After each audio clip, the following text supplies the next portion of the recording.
ratio of the cost of the proposed contract with the expected conservation benefits. So a lower cost benefit ratio earns higher ranking points. What you see on the slide are the weighting ranges for each one of these components, which are set at the national level. And then state NRCS offices with input from state technical committees and local working groups will select the exact weighting for the various ranking components within these ranges. Next slide, please.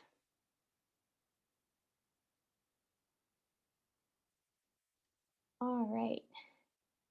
So, as I mentioned at the top, farmers can earn payments for actively managing, maintaining, and expanding conservation activities like cover crops, rotational grazing, ecologically based pest management, buffer strips, and transitioning to organic farming, all while they're working their lands for production. So through CSP, farmers receive an unchanging annual payment for their active management of ongoing conservation, plus additional payments for newly adopted conservation practices, enhancements, and bundles. The 2018 Farm Bill also made some adjustments for specific soil health practices to receive higher payments, including resource conserving crop rotations, advanced grazing management, which includes management intensive rotational grazing, and cover crops. And it also made payments available to assist in the development of a comprehensive conservation plan. CSP is the only federal conservation program that has a minimum payment option of $1,500 per year for small acreage farms. It also has a maximum payment of $200,000 over the life of a five-year contract. So a farmer can receive up to approximately $40,000 per year. And yes, okay, I think we already switched to the next slide. Thanks, Ariana. So in this slide, the text reflects what's in statute, but NRCS uses a slightly different approach to calculate payments. So per the Farm Bill, payment amounts are determined by multiple factors, including the cost incurred for planning, design, materials, installation, labor, management, maintenance, or training, income foregone, and expected conservation benefits, as well as additional factors which include the extent to which priority resource concerns will be addressed, the level of stewardship in place at the time of application, and the degree to which conservation activities will be integrated across the entire farm. So sometimes the implementation of a program does not completely align with the statutory language. So in this case, NRCS payment rates are based on practice scenarios. These practice scenarios can have up to 6 cost categories that make up the total cost scenario, which are similar to the list that are included in statute, but slightly different. And it includes material, equipment for installation, labor, mobilization, acquisition of technical knowledge, and income foregone. So NRCS takes these cost categories and each one of those components has an associated price. And those component prices make up the total cost scenario, which are then multiplied by a payment percentage. And as you can see, NRCS does not consider environmental benefit when determining payment rates. So this is all very much in the weeds. So if you'd like to see what your state's payment rates are for the various practices, enhancements, and bundles, I am going to drop a link in the chat. And you can click on your state to go look at the different payment rates, not just for CSP, but for other federal conservation programs as well. And as I mentioned in the last slide, there are 2 parts to CSP payments. One is the existing activity payment, which remains the same from year to year and is calculated by multiplying the number of acres enrolled by the per acre payment rate by land use. So crop, pasture, and rangeland all have different payment rates. So the total number of acres is multiplied by the payment rate based on which land use type it is. And then you add the number of resource concerns that meet the stewardship threshold, which are multiplied by the $350 payment rate for each resource concern that is already being met. And then the additional activity payment, this one can vary from year to year depending on which conservation activities have been completed during the preceding fiscal year. This portion of the payment is calculated by multiplying the number of acres treated by the enhancement payment rate. So in some cases, a new activity may not be implemented until year 2 or 3 of the contract, and hence the payment for those particular activities will also be delayed. Payments for additional conservation activities are based on payment schedules that you can find by going to the link that I just shared in the chat. And typically the payment for enhancements is the difference in cost between maintaining the base practice requirements associated with each enhancement and the cost of applying the additional criteria or condition that comprises the enhancement. All right, next slide, please. Thank you. So once you have a CSP contract, then it's time to implement the conservation plan that you came up with. Your NRCS agent will provide you with a printout of the reporting requirements for your planned activities. And it's really, really important for you to report your progress, because if you don't, then you won't get paid for all the wonderful conservation work that you're doing. And next slide, please. And once your CSP contract is coming to an end, you can choose to re-enroll in the program for additional 5-year contracts. You must do so in the first half of the last year of your current contract. Previously, CSP participants with expiring contracts could opt to renew their contract for an additional 5-year period and be guaranteed a new contract as long as they met the terms of the original contract and agreed to adopt additional conservation as part of the next contract. But now renewals are determined on a competitive basis. And to be eligible for a contract renewal, you must demonstrate that you're in compliance with your previous contract, adopt at least one new or improved conservation activity, and either be able to demonstrate that during the new contract term, you will meet or exceed the stewardship threshold on at least 5 priority resource concerns, or adopt new or improved conservation activities that will help you achieve a higher level of performance on at least 2 priority resource concerns you have already addressed. Unfortunately, the CSP final rule penalizes farmers who compete but are not selected for a renewal contract by denying them a chance to try to get back into the program for 2 full years. So these are some of the key elements of CSP in a nutshell. And the last 2 slides are just showing some data. So in this first one, you see this map that shows the percent of total agricultural land enrolled in CSP across the country. You can see that there are plenty of states that have 10% or more of their agricultural land enrolled in the program, including New Hampshire, which has over 20% of its agricultural land enrolled in the program. And then in the next slide, this is just the average CSP contract size in terms of acres and payments by region compared to the national average. This was over the 2014 Farm Bill cycle, since we're still implementing the 2018 Farm Bill. And you can see here that Northeast contracts tend to be smaller than those in other regions. So that was all all the CSP nuts and bolts in a nutshell. And I'm happy to turn it over back to Ariana to hear from our panelists. Thank you so much, Christelle. That was a lot. And I'm going to stop the share now. Yes, thank you for that really solid overview. And also thank you so much to folks who've already started to put questions in the chat and deferred, and also to Jeff Straczynski, who have been helping answer them. And now I'm really excited to get to introduce our panelists to you.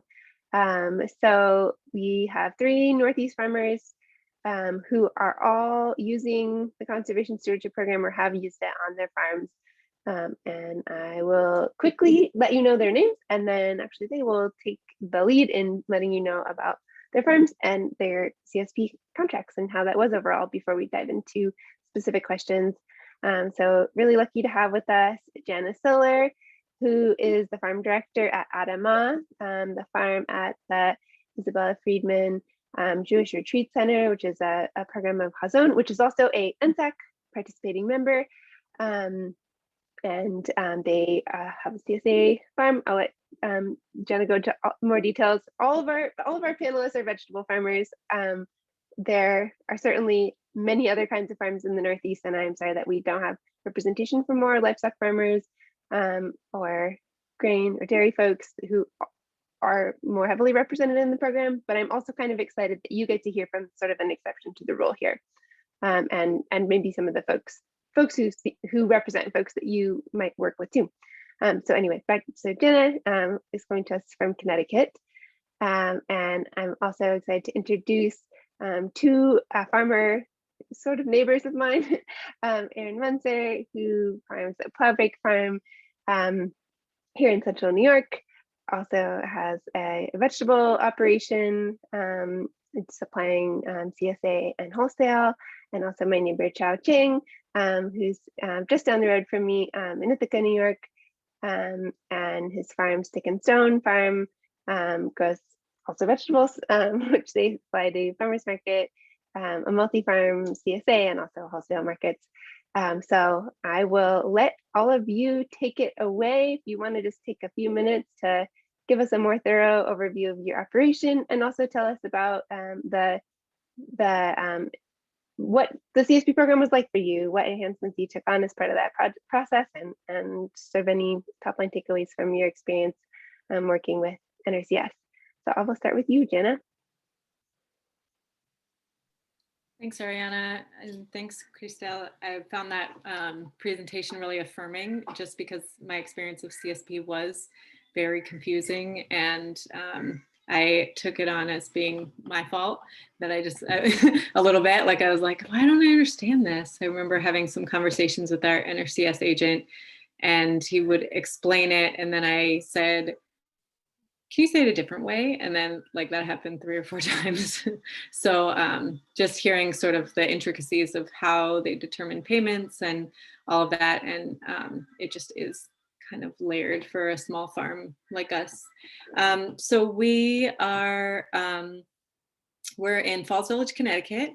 We're in the Berkshire Mountains, and we have our production part of our farm is about 3.5 acres of organic vegetables, diverse crops. We have a CSA program locally here in the northwest corner of Connecticut, and we also make some value-added products, pickles and sauerkrauts, and sell them mostly in New York City. We're located at a retreat center, so we do a lot of the produce growing for the retreat center, and then we also have been increasing what we call our food access fund, and so that we fundraise. We are a 501c3, although we have friends who do the same stuff with LLC businesses, but we fundraise to put money in a pot and then sort of like pay ourselves from that pot for food that we provide to food pantries and other partner organizations working in food access. And that's probably about 1/5 of what we do. So yeah, so that's our farm. So we are also an educational program, which is why we're a 501c3. And so that the vegetable production is kind of the business part of our farm and the value-added products, but we also, we host, and well, in other years, not during COVID, but we usually host a residential fellowship program where folks come to our farm that are interested in just experiencing growing food for a season or part of a season.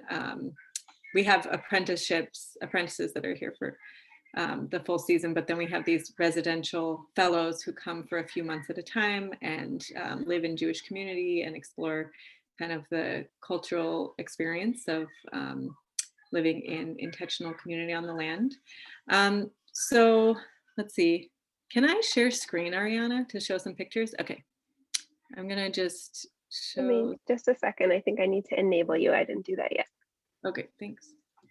See if that will work. Great. Okay.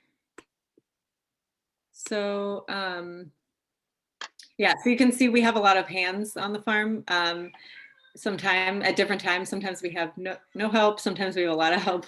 So these are some of our fellows. So we have 3 land use areas that we that our CSP contract is for. And so, and Christelle and anyone else, you can please, correct me if I explain this wrong, because like I said, my understanding of it is shaky, but we did decide in the end that it was worthwhile, even though we never fully understood it. So for the first land use area was cropland.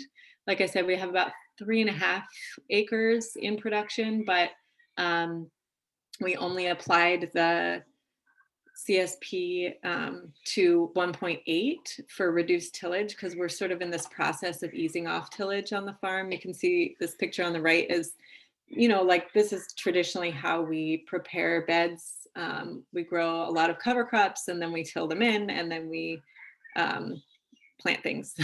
And so we're still doing that on some of our acreage, but we're experimenting more and more with strategies for reducing tillage.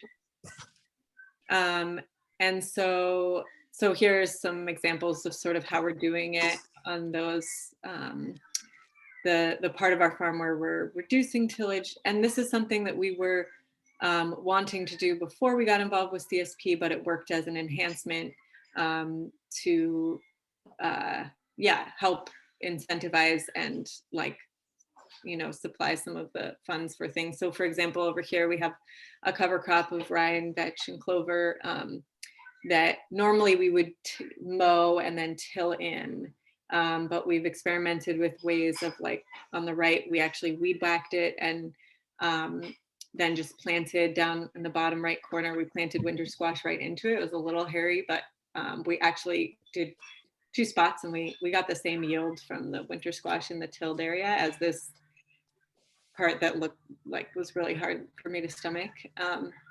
And we've been using tarps a fair bit, these big silage tarps and some individual bed, like permeable landscape fabric type tarps. And just like planting into compost mulch or planting into hay mulch. So yeah, so for that, it worked as an enhancement. And then the payment was almost $1,500. And then another land use area we had was pasture. So like I said, our business is really the vegetable farm and the products, but we also do have some animals on the farm, which is more for our educational purposes, but that still counted. We raise like 5 dairy goats and then each year we have, we call it a flurd, a combination of a flock of sheep and a herd of goats with maybe 15 animals, 10 to 15 animals each year. And those we graze, we like to graze them along the roadside because they like to eat poison ivy and we want to get rid of it. So, but we used to let them go in these, we have these drainage ditches. We're kind of situated on a hill. And so by keeping them out of the drainage ditches, that also was an enhancement for that land use area. And then the third land use area we enrolled was called Associated Ag Land. And this is a field you can see in these top 2 pictures. We used to grow vegetables. It's about a 4.5 acre field. And we grew a lot of vegetables there, and just increasingly these like really intense weather events that we get. It didn't used to flood, but it's in the past 10 years since I've been at Adama, it's flooded probably 5 or 6 times. And you can see what I mean by flood. Like I really mean flood, like really deep water in the vegetable field. So we took that out of production. And so now it counts as associated ag land. We took it out of production before we got involved with CSP, but it's always just been kind of sitting there, and we mow it. We have these timed mowings we do to try to prevent or to just try to manage the succession there, so that it's not so much for us, it's poison parsnip and things that we don't want to take over.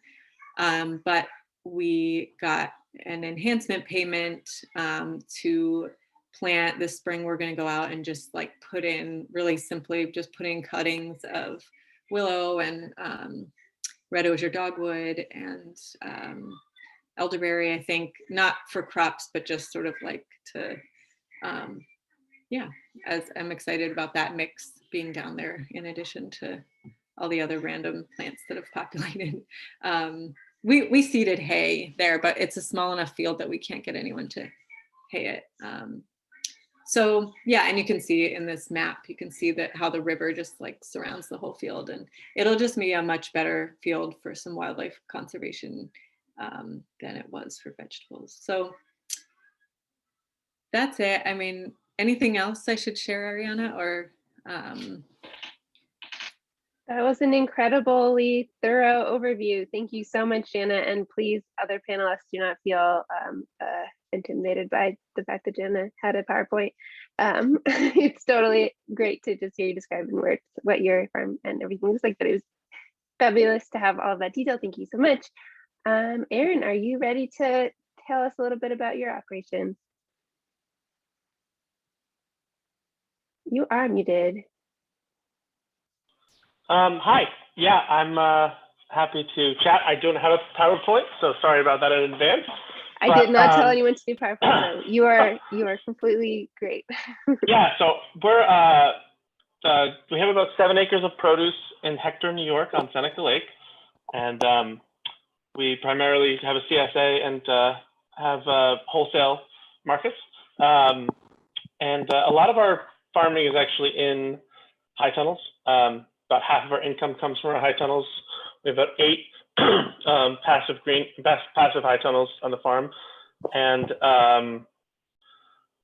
some perennial asparagus, and in general, most of our farm was in production or cover crops until we purchased the adjoining farmland that was next to our farm for additional space for growing and just as a sort of investment in the neighborhood.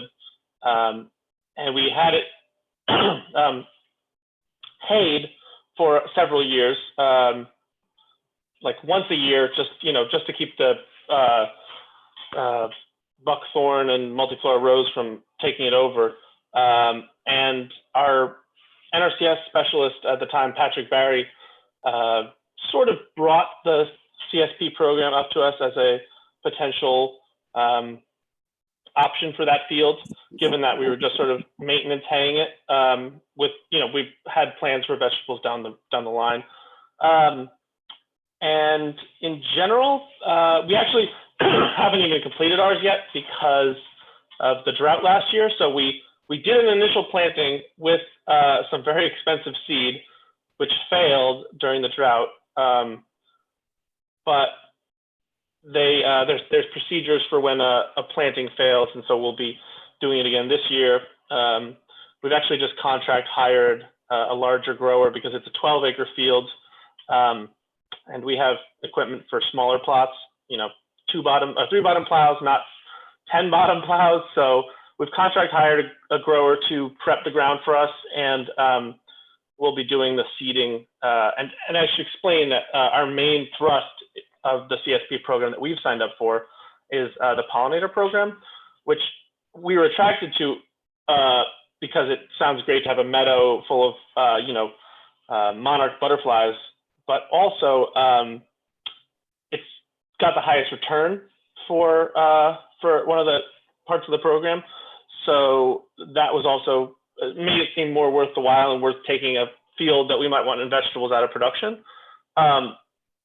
It's definitely a lot more money because the seed is a lot more money. I did not realize that seed could cost that much. Like, we spent 3 times as much on pollinator seed this year as we did on all of our seed for our entire farm. Yeah, I was not anticipating that, but the program is designed to compensate you for that on some level. And I would agree with Jana 100% that this program is extremely confusing. It feels like an inscrutable textbook from like some wizard's tower that, you know, has been handed down. And honestly, like, I had the same experience where we had to sort of ask our technician, our consultant, to explain it again in different language. I think the language is a real it's a real difficulty in conveying a lot of the concepts that they're trying to get across, you know, because it's just honestly bureaucratic legalese, and it doesn't fully get at, you know, the pretty basic concepts here. You know, we're paying farmers to conserve land, but in my experience, it was a bit opaque in the sense that we just didn't know, you know, what we were getting into. And I think that there's also some, and this might go to another question, but I think we've experienced this program with 2 different directors now, and I think it has a lot to do with the people implementing the program, how it's actually implemented. And I think that there's good and bad things about that, but in general, I think those folks, some people have experienced it before and they're very competent with it, but like you were saying, in the Northeast, there's not as much of it going on, and so there's maybe not as much technical understanding of the elements of the program. So we've had a lot of back and forths on different procedures and you know, how the implementation is actually done, like when the planting has to occur, you know, because for pollinators at the very least, it's very different than seeding beets or carrots. And, you know, it wasn't something that we necessarily knew how to do, although we had some, you know, conception of what needed to be done. But eventually we got sort of a framework for implementation that was really helpful. Yeah, I would say in general, it's suited our farm very well. And we've yet to finish it, but part of it we're already doing. There's another aspect of it, which is keeping invasive plants out of our pond and wetland area. Yeah, we also participate in the EQIP program with Nrcs. It's not CSP, but I bring it up because I actually really like how that program is implemented. It's pretty straightforward and you know, transparent in the sense that everyone knows what's going on, and yeah, we've enjoyed that. You know, another one final sort of thought is that when we weren't really sure which practice we'd be implementing, and at one point I asked, like, where is there a list of these practices? You know, what is in the realm of possible here?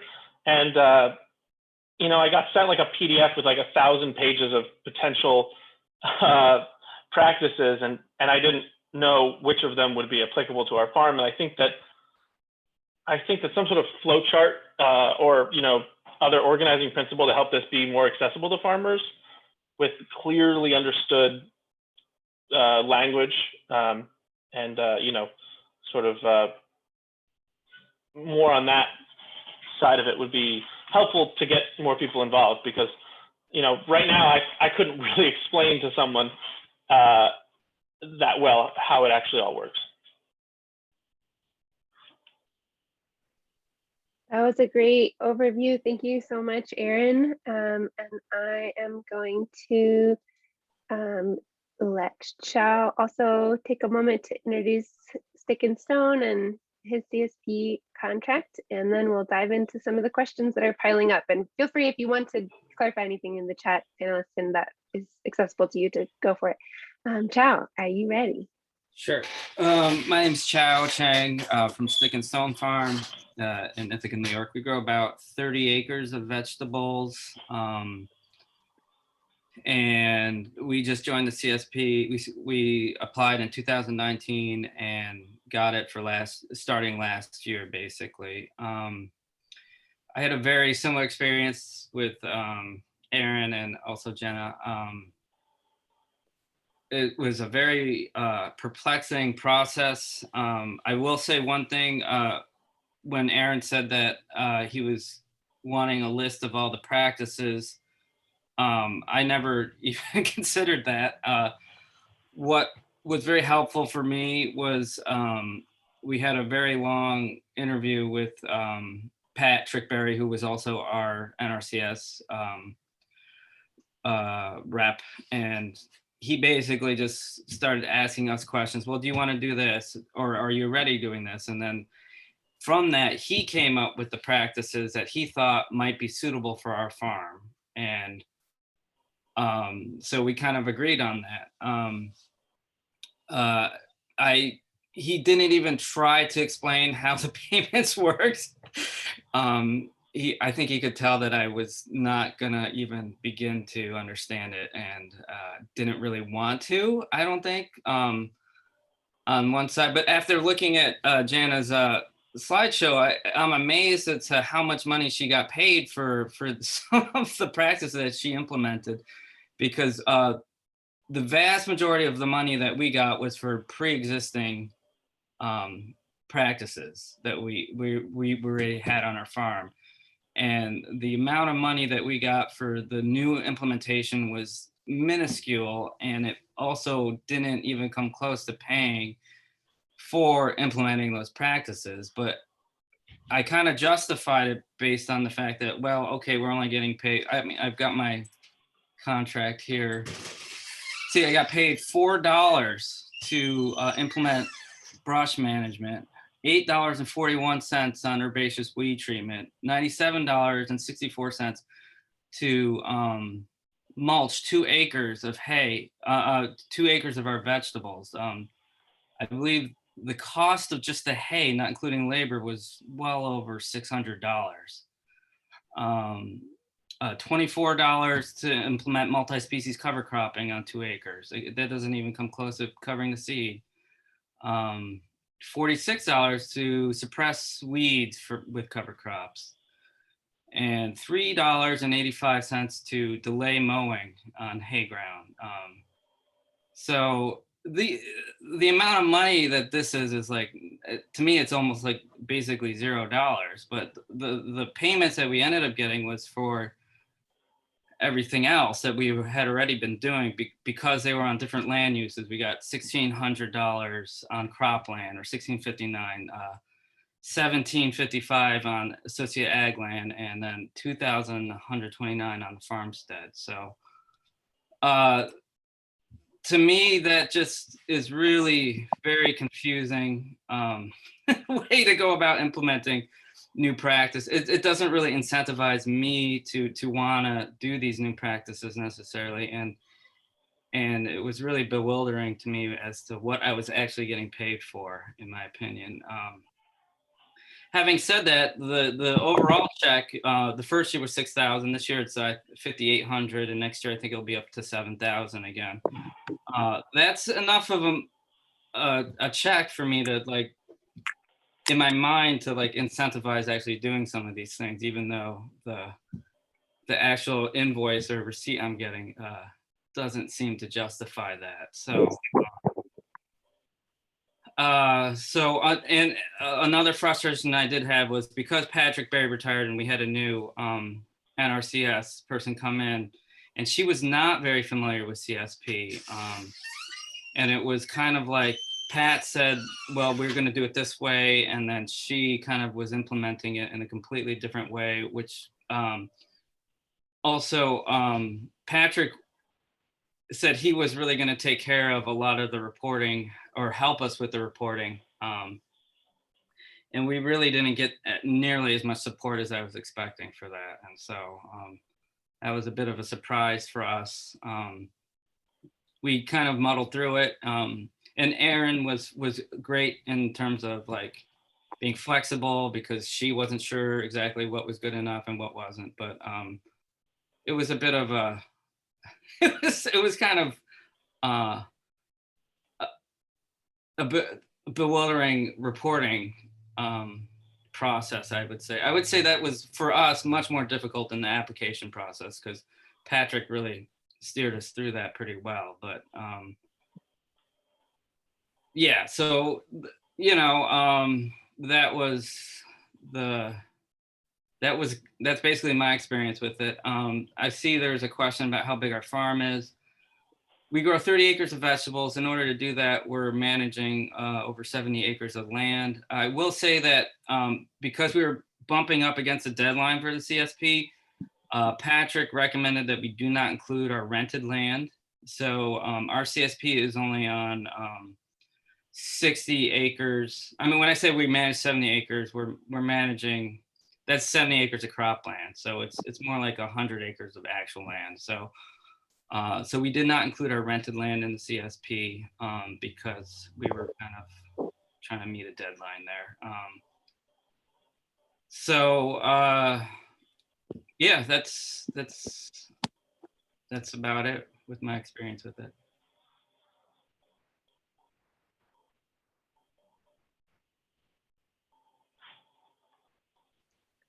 Thank you all so much. That is great. Is a really helpful sort of overview, and we've got the questions coming fast in the chat.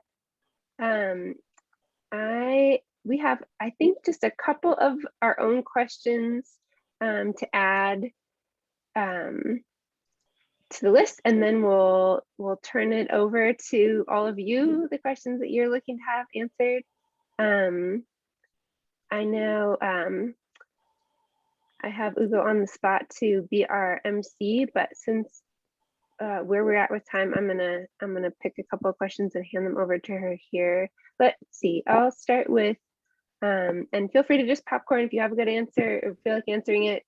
Please do. If someone else takes care of the same answer you would have said, we don't feel like you need to repeat that. But one question that I wanted to know about was the conservation plan part of the process. Were you conscious of a conservation plan being like a step one before you sort of jumped in with the deciding on enhancements and figuring out what went into your CSP contract? Or did that feel like it just sort of kind of happened along the way? Was there a particular part of the process that felt like, oh, I'm putting together my conservation plan and then this will flow from it?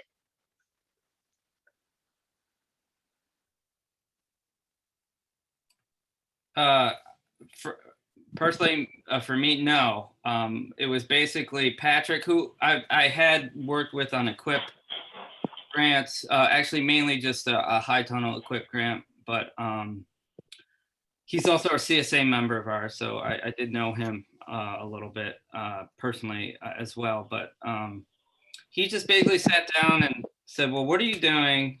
We walked around the farm, and then he kind of went through, are you doing this, this, and this, or would you like to do this, this, and this? And I would either say yes or no. And that's kind of how we ended up having a conservation plan. I mean, we did talk about,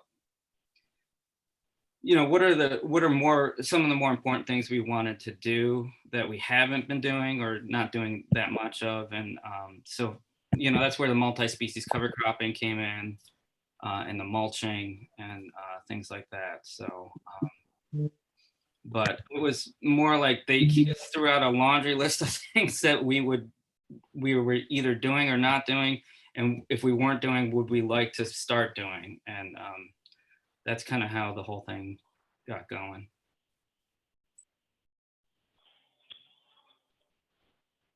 Chow answered the way I would too. I definitely envy that process. That seems like a good way to do it. I honestly am still confused if our conservation plan was specific for CSP, because we also have equip grants. And so I wasn't sure. Yeah, we have like a nutrient management plan and a conservation plan. I'm not sure which is for which.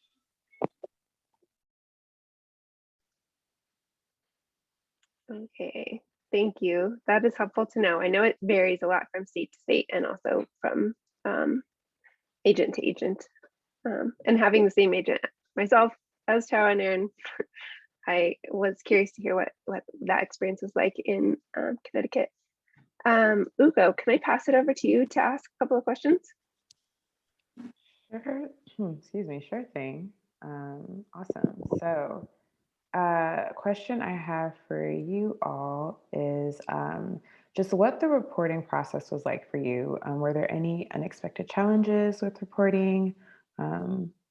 And as Ariana had kind of done, whoever wants to start, feel free to popcorn from there.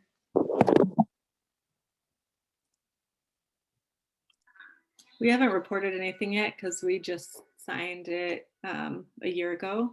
I think that I was just noticing that we haven't heard anything about reporting yet, so I hope we haven't missed a deadline.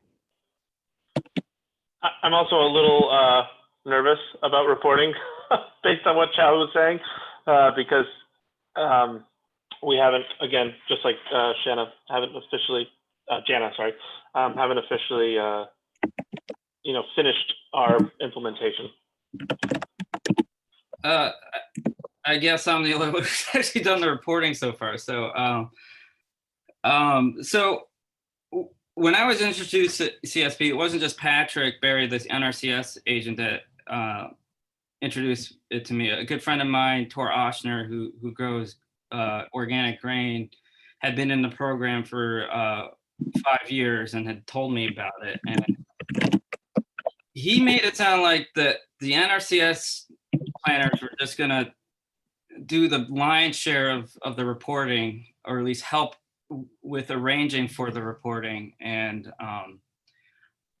it was a pretty simple process. And Patrick also led me to believe that too. But with the new agent or new planner, that wasn't even close to being the case. He basically said, well, these are due now. Why don't you have them in? And I had to go. Fortunately, I asked Patrick, give me an electronic copy of all the reports I have to do, with the understanding that they were going to take care of it all anyways, at least like provide it to me later on. But I just wanted it just in case. And so when that happened, I just had to like open up each document that Pat had sent me and just fill them out. And there's a couple of reports that I was unfortunately didn't have any pictures of, because I'd totally forgotten that they were part of the practices I was doing, to be honest, in brush management. And I mean, I kind of knew about it, but I totally forgot and didn't really have a picture. We did hire a contractor to help clear some brush, so I did have an invoice, fortunately, but having that in-time record was difficult. Fortunately, we take a fair amount of photos on our farm as a way of record keeping in a way.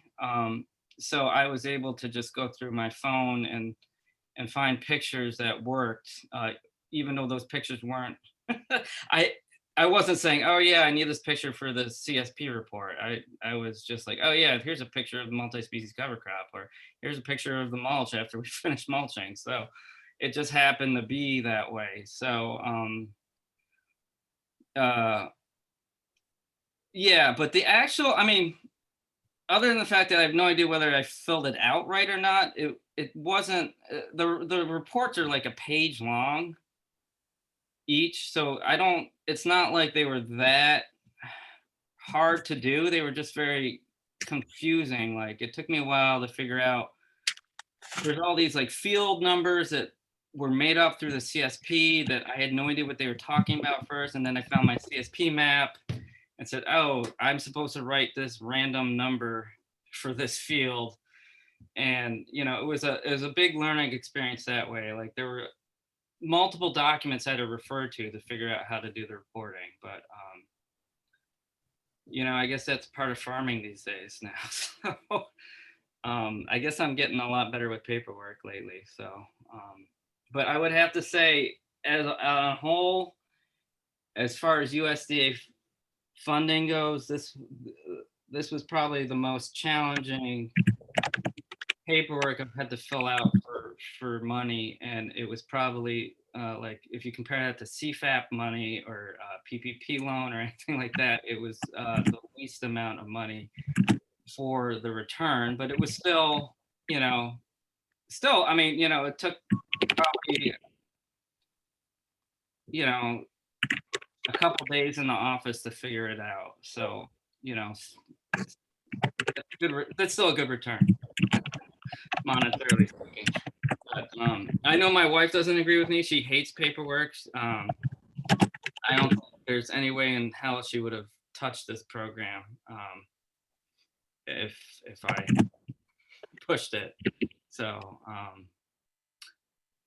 but yeah, if you are terrified of paperwork, I think this thing would be very difficult to maneuver through. But the fact that I could find all the reports in one email and kind of look through it and try to figure out what they were asking for was helpful. On the other hand, there wasn't much technical information for me to refer to, or if you really wanted to pull through the technical information to make sure you were conforming to the standard, that was much more difficult. And I just kind of was hoping that the new NRCS partner planner would say, well, that's not good enough, or you're really supposed to do this. And that did come up with the multi-species cover crop, actually. She started asking me, well, you need to, to me, multi-species cover crop means that you're growing more than one species of cover crops. And to me, the advantage of that is, from what I understand with the research, is the more diversity you have in your cover crop, the better it is for soil biological activity. And the multi-species cover crop mix that I got was a pre-mixed thing that was researched in Europe for many years and developed. And I just took it and planted it. And it turns out that it was kind of questionable whether it would actually even qualify, because they required species in a number of different families. And I don't even think we necessarily met that, but Aaron said, well, let's just not worry about it for this year. And so the standards aren't on the report. You have to refer to another document that you go through and read. And I, to be honest, I didn't really go through all those standards. So that really is kind of another challenge that, there's a challenge of like making sure you're filling the form out right, but then there's a challenge of making sure you're actually implementing the standards properly. And by the time you're reporting, it's too late to do that. So I wish I probably had more technical advice than I got. I mean, I got zero technical advice during the implementation process, and it was all like after the fact. So. Thank you, Cha, for your insight, especially with the reporting question. It does sound like, and we can see from the chat, that folks are certainly wanting to understand all facets of the process. So certainly appreciate your insight into that. Our kind of final pre-populated question, from having assessed and heard from you all, just what your experience with the program is like, it seems like it felt worthwhile for the most part, though there were some issues and a lot of areas of confusion. Is that what you would kind of say overall was your experience? And also, what would you do to change CSP to make it better for folks in the future?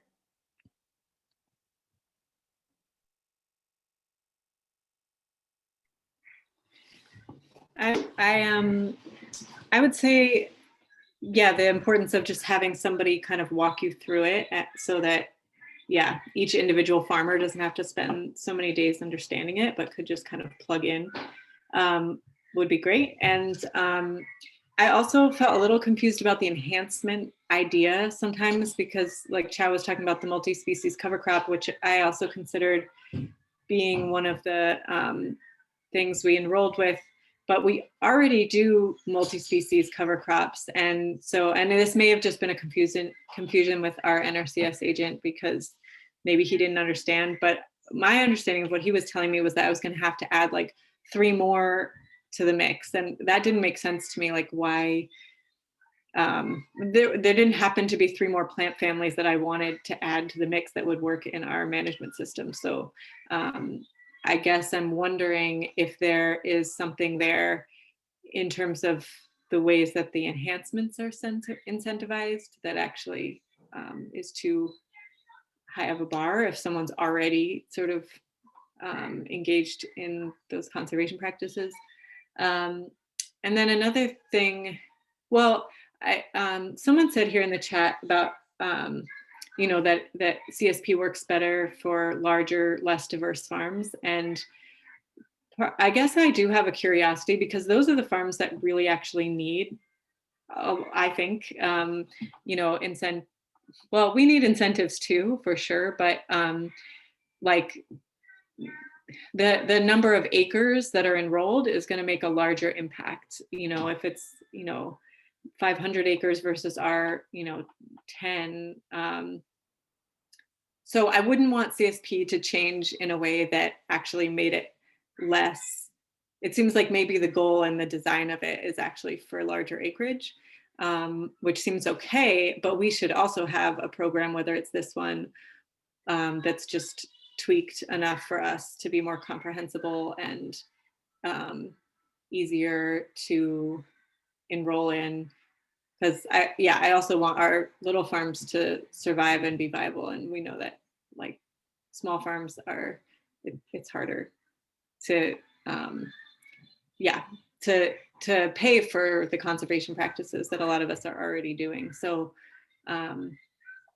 yeah, I don't know if there's like, I don't have a specific suggestion there other than that it does feel important that it work well on big, less diverse farms, but we need something that makes it more comprehensible and fit better to our systems too.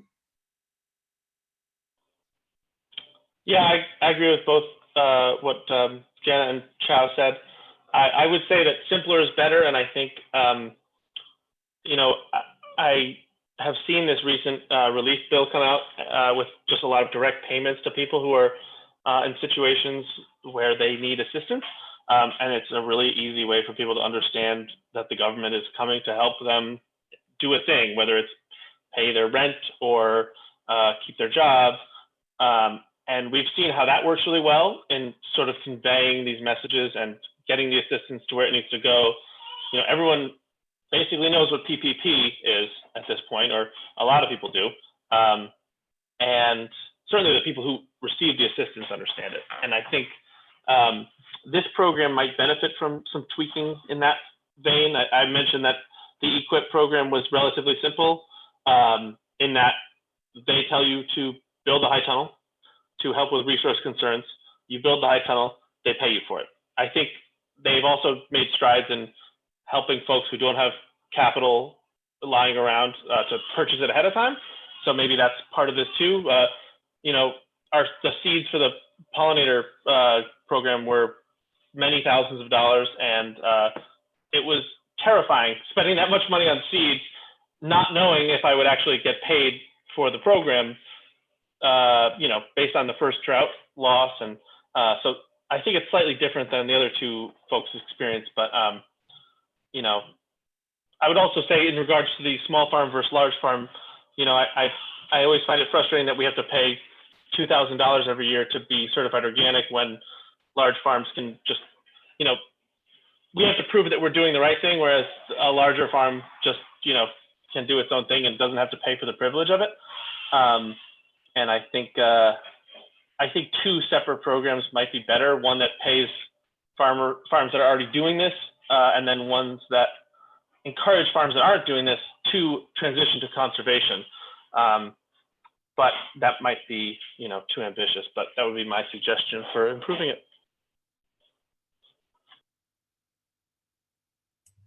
I think that's a great idea that Aaron just put out. Like, I mean, if you look at my my funding, the vast majority is for practices that I was already doing, or just because I was included into the program. So it seems silly to even pay me the $4 for the other things I'm implementing. On top of that, I think it would be a good idea for, and this could be probably done on a regional basis, but to really identify what practices and I know there's so many different kinds of farms, so it might be difficult, but I think that there are practices that are certainly emerging that they are really high priority perhaps for different kinds of farms, and really to have NRCS agents kind of like push those particular practices, whether it is in CSP or elsewhere. I mean, certainly EQIP does that already, but you could also use CSP in the same way. So I would say cover cropping, minimum tillage, or reduced tillage. These things are really being shown to improve soil health dramatically, impact climate change, and increase yields even. So I would say really let's find what practices are really going to make an impact, not just for the farmer, but for the environment, because that's the whole point of conservation, right? And really push those. And that way you can streamline this program and make it simpler. And yeah, because I think, when I was going through the laundry list of things, and I'm like, oh yeah, there's a bunch of honeysuckle I want to get out of there. So sure, I'll put that in. But I wasn't really thinking about it. I had no idea how much they were going to pay me or not pay me. So yeah, that's kind of what I would look at is that. So. Ooh, thank you all. That's a lot, and I hear a lot of amens in the chat. People agreeing about the simplicity and the need for this program to work better for small farms. I wondered, not to put you on the spot. Oh, I see Ferd just. Never mind. That was a different question. I wanted to bring in Ferd because of something that Chow just said about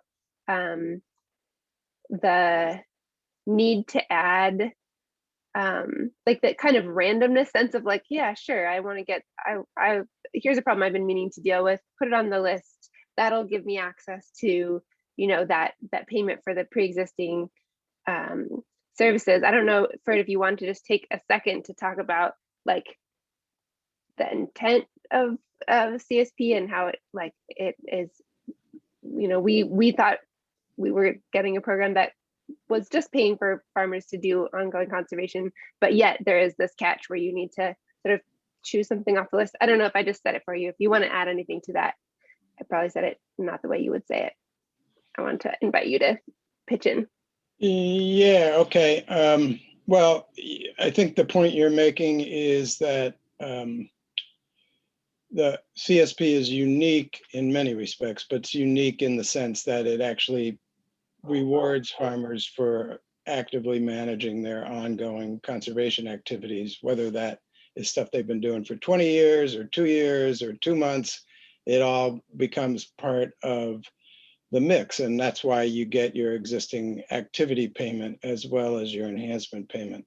So it's always been both things, to reward farmers for what they're already doing and to encourage continual improvement. And the law never used the word enhancement. It still doesn't use the word enhancement, but NRCS created this word enhancement to distinguish between conservation practices, the basic conservation practices that you can get cost share for through EQIP, and doing something more than the minimum requirement. So that's the basic idea of what an enhancement is. That list of enhancements has changed, probably changed too much over each year. There's additions and subtractions, and it just really pays to go to that one web page that they put up every year where they list them all, and you can click on them and see exactly what's required for that particular enhancement. However, that's a national page for the enhancements. To find the payment that goes with it, you have to go to your state NRCS website. and get the state payment rates, because each state can adapt its own payment rates. And I made that point in the chat that where enhancement rates are particularly low or almost silly, and on the other hand, in the past, there have been some that have been ridiculously high. You know, that is a point at which you can, you know, go to your state technical committee meetings if you do that kind of thing, or just work with your district conservationist and have them lobby the state conservationist to change the payment rates. They have total control over that at the state office. I shouldn't say total control. It has to be within certain parameters set by the national office, but they can adjust those, and they can adjust them from year to year. So I would encourage that, especially people who have been in the program and have experience and they know what worked and what didn't. Give them that feedback and encourage them to change the rates where that would make a big difference. So, but anyway, going back to your question, it's unique in that it's paying for active management of ongoing conservation, not just for new conservation. And it's also unique in that it's for the whole operation. Not just for a particular field or a particular building, as EQIP or AMA and other programs are. How you manage to exclude rented land from the contract, that one just really puzzles me, because they shouldn't have allowed that, but I'm glad they did if that helped you be in the program. But you're supposed to include everything that you're operating, rented or owned. So I guess they made an exception. Maybe that was a good thing for them to do, but that's at least what the national guidance requires. And then I guess the other big thing that makes it really different than the other programs is this idea that you have to be meeting or exceeding stewardship thresholds for priority resource concerns, where the priorities are determined by your state office. We really encourage state offices to do it on a watershed basis or a eco-region basis within the state, unless the state's really small, like maybe Rhode Island maybe doesn't need to do that. But I think most states, you know, it would really make sense to make sure those are targeted to actual priorities in a given region. You know, what happens in Northern California and Southern California can be completely different, but California simply has priority resource concerns for the entire state, which seems kind of ridiculous. But anyway, that's really important, that you're addressing the critical resource needs as determined at the state or local level. And I mentioned in the chat that you can still get payments for doing enhancements that aren't addressing the priority resource concerns. It's just that those don't count towards meeting the one additional resource concern that you need to meet during the 5 years. And back to the renewal question while I'm chatting away here. So you can continue, I think I said this in the chat, but you can continue to renew every 5 years. And you know, certainly encourage people to do that. The one thing to be aware of, and hopefully will increase the amount of federal dollars available for the program, and then this will become less of a concern. But right now, with a pretty limited funding pool, it becomes harder and harder to compete. The more, you know, every time you renew, there's probably less and less and less new enhancements that, you know, make any sense for your operation. So by adding fewer enhancements, you're not going to compete as well with somebody that can add more. So over time, it probably becomes harder to stay in the program. But, you know, in theory, you could be in the program for 25 or 30 years. Thanks for adding some of that context and insight. It's always helpful. So we only have about 5 more minutes left. I want to invite folks who haven't had a chance yet to ask questions to do that either in the chat, or if the chat is not accessible to you, feel free to just take yourself off mute and speak up with a question. One question that we did receive in the chat earlier that we heard to some degree, we heard a lot about reporting, which this is reporting season, so that makes sense. It's also application season, and I wanted to just throw that out there if anyone wanted to speak to the process of applying. I guess, yeah, we heard a lot that it was confusing Yeah, if there's anything else folks wanted to add about the form, filling out the forms themselves, the process, and then also there was a related question about whether being organic or in Janice's case, having a nonprofit form complicated the process for any of you.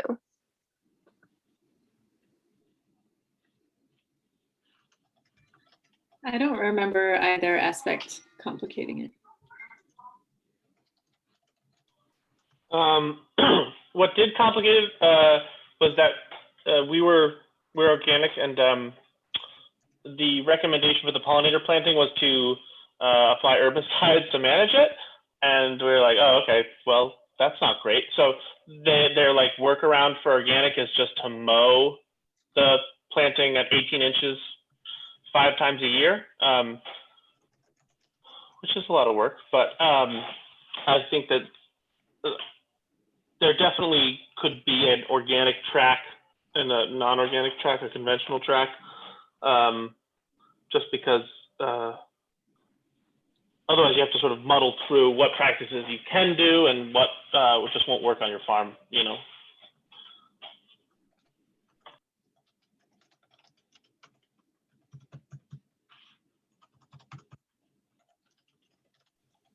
Great, thank you. Opening the floor to questions one more time, and then there's a few other details around, like, did your agent explain what a bundle was? And like, yeah, some specifics around the contracts.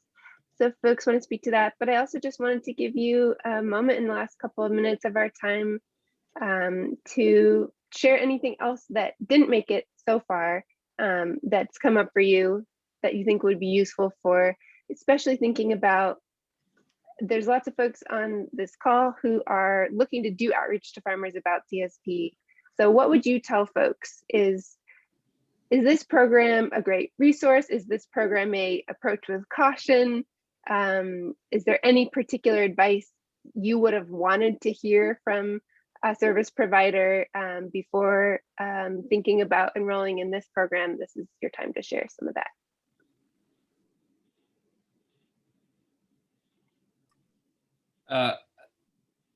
I guess my advice to other farmers is to really see how your NRCS agent feels about the program.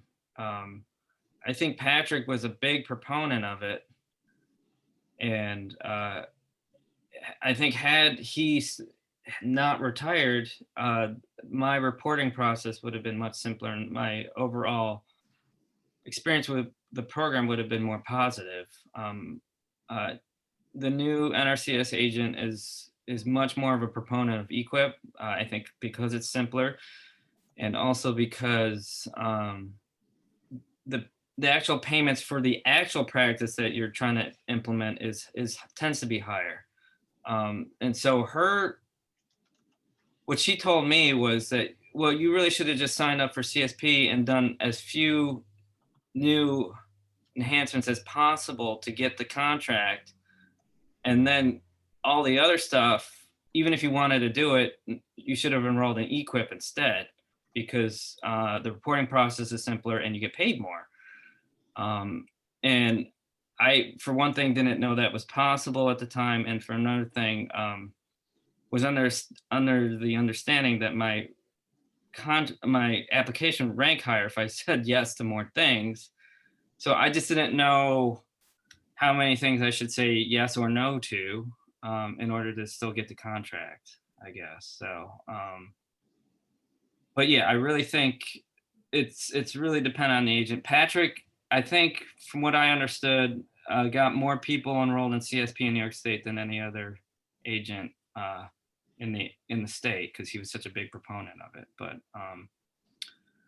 I could be wrong. I think he told me that, so who knows?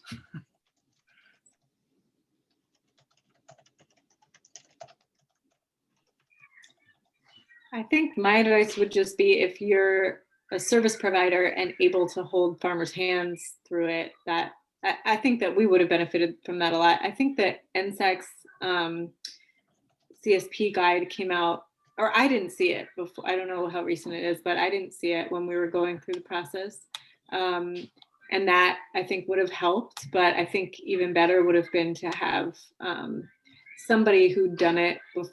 I guess if what we're saying is that not every NRCS agent is going to be a pro, you know, if there are folks out there that could, like, it sounded like I also saw in the chat that ATRA, that NCAT does have that, like you could call and get some help.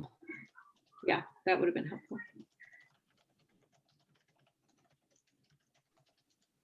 I'm realizing that we are over time and I have failed to give my little wrap up. So I'm going to try and do that really quickly, and noting that this is being recorded for anyone that has to hop off and wants to see the last few slides.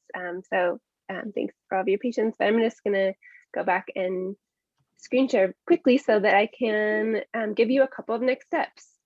One of them being, if there's anything that you learned today in this webinar and from this conversation with our incredible farmer panel, I want to invite you to share some takeaways in the chat. We'd love to hear what folks are bringing away from this, so thanks for doing that. I also want to share with you what the next steps are for getting folks to sign up for CSP. We have some resources that we'll be sharing out. We've got a toolkit to get the word out, but step 0 is getting in touch with your NRCS office. Like Chao mentioned, it really matters whether your NRCS agents are enthusiastic for the program or not. But that is the first step, no matter what. And then there's much more to the process, as we've all just heard. And I also wanted to share some deadlines for our region. They're not all out, and they vary by state, which is sometimes confusing. But we do know New Hampshire, Vermont, and Massachusetts are all happening in April. So it is the time to get those preliminary applications in. And this can be good information to spread to farmers. If you know your deadline, if you're in one of these states, you can put the word out, hey, the CSP deadline is April 16th. Make sure you get in touch with your NRCS office now to start that process. And for Massachusetts, I have heard they're especially interested in making sure you have a conservation plan before you get that initial application. And so that would be do that now if you're anyone from Massachusetts. Couple of takeaways from today. The 2 top ones I got were that it's confusing, but in the end worthwhile. And we had some cool ideas for like what could be different, what resources would be helpful for farmers, including flowchart with options for different enhancements, more support with reporting, more technical support, clear guidelines, simpler is better, and maybe streamline the program with fewer enhancements, make that more accessible. So thank you so much for all those ideas. And I want to invite you to part 2. This is an excellent opportunity to hear from farmers, and we have another session on CSP specifically for service providers hosted by New Entry Sustainable Farming Project with their Massachusetts NRCS folks in collaboration. So I will send an email about that when we have more details to all of you who have registered. So you will get that. Stay tuned and stay in touch. Here's how you can reach all of your NSAC folks who were here today. If there's anyone else you want to follow up with, please feel free to reach out in the chat and ask for folks' contact info. And we appreciate you. Thank you so much for spending this hour and a half with us. And thanks for your appreciations in the chat for our excellent farmer panel. Woohoo! So glad to get to be in conversation with all of these folks and really appreciating all of their time and all of yours.